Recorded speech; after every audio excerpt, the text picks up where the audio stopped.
Eternal youth. Los Angeles glistened with neon lights as a black limousine pulled up in front of an unremarkable building in the heart of Beverly Hills. Jane Foster, a 55-year-old Hollywood star whose career was fading, nervously fidgeted with her pearl necklace. "Ma'am, we've arrived," said the driver. Jane took a deep breath and stepped out of the car. In front of her stood a building without a sign, only a golden plaque on the door that read, Elysium. The door opened, and an impeccably beautiful woman with flawless skin greeted Jane. "Welcome to Elysium, Miss Foster. I'm Veronica, your personal consultant. We're so glad you've decided to join us." Jane gave a nervous smile. "I've heard rumors about the miracles you perform." Veronica smiled mysteriously. "Oh, we don't perform miracles, Miss Foster.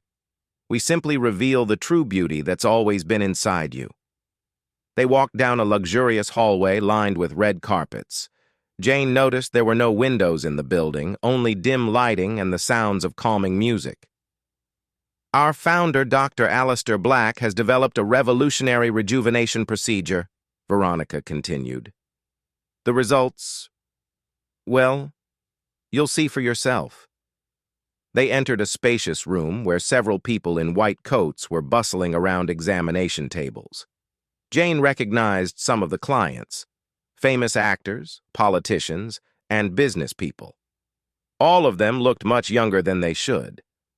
"This is incredible," Jane whispered. "And this is just the beginning," Veronica smiled. "Please have a seat. Dr. Black will be with you shortly."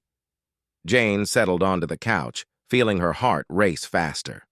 A few minutes later, a tall man with piercing blue eyes approached her. "Miss Foster, I'm Dr. Black.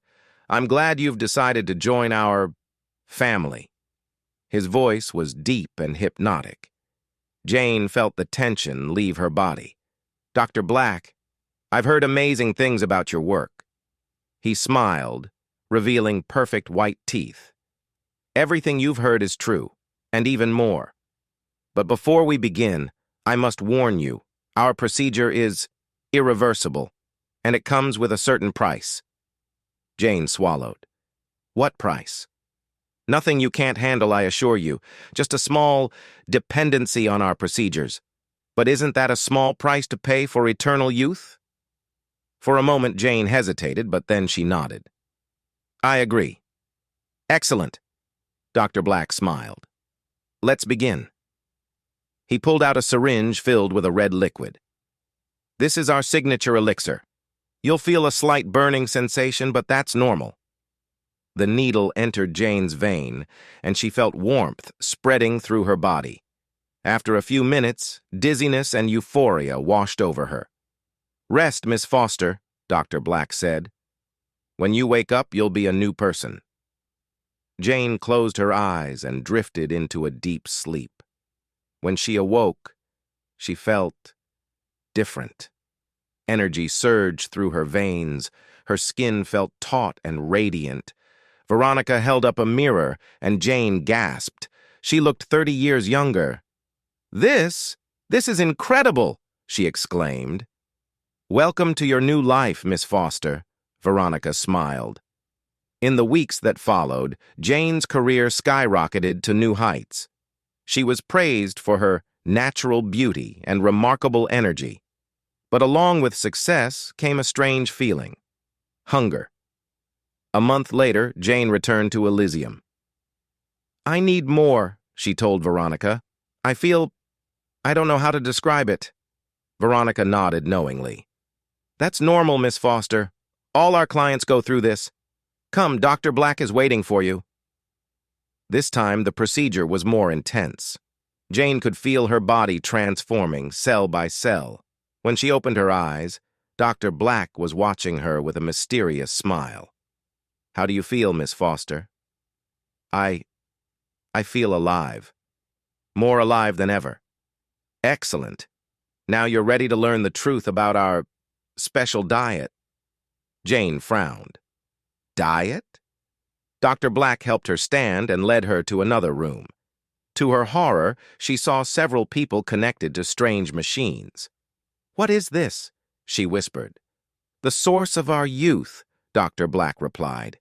You see, our elixir isn't just chemistry, it's life force, and we have to get it from somewhere. Jane felt nausea rising in her throat. You're taking it from these people? They're volunteers, I assure you. Homeless, criminals, those no one will look for.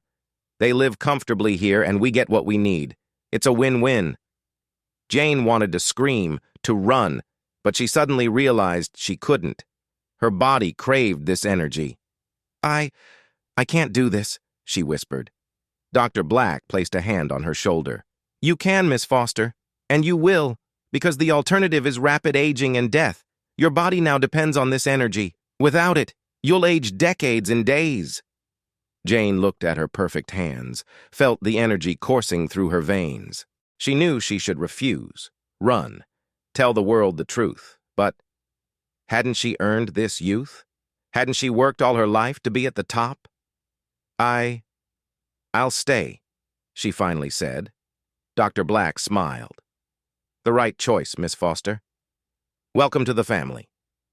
Months passed, and Jane became one of the most sought-after actresses in Hollywood. She dazzled on red carpets, gave interviews about her secrets to youth. But every night she was haunted by nightmares of the people in Elysium's basement. One day, she tried to tell a journalist the truth, but the words stuck in her throat. Later, she discovered that she physically couldn't speak about Elysium. It's part of the procedure, Dr. Black explained. A sort of insurance. Jane realized she was trapped. She couldn't stop, couldn't reveal the truth. She was doomed to eternal youth and eternal guilt. Years passed, and while all her peers had long aged, Jane still shone on screens. But every time she looked in the mirror, she didn't see beauty. She saw the price she had paid for it.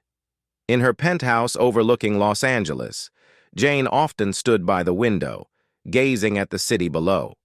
She thought of all the lives she had taken for her youth, and every time she whispered into the darkness, "Forgive me. Please, forgive me." But there was no forgiveness, only eternal youth and an eternal curse.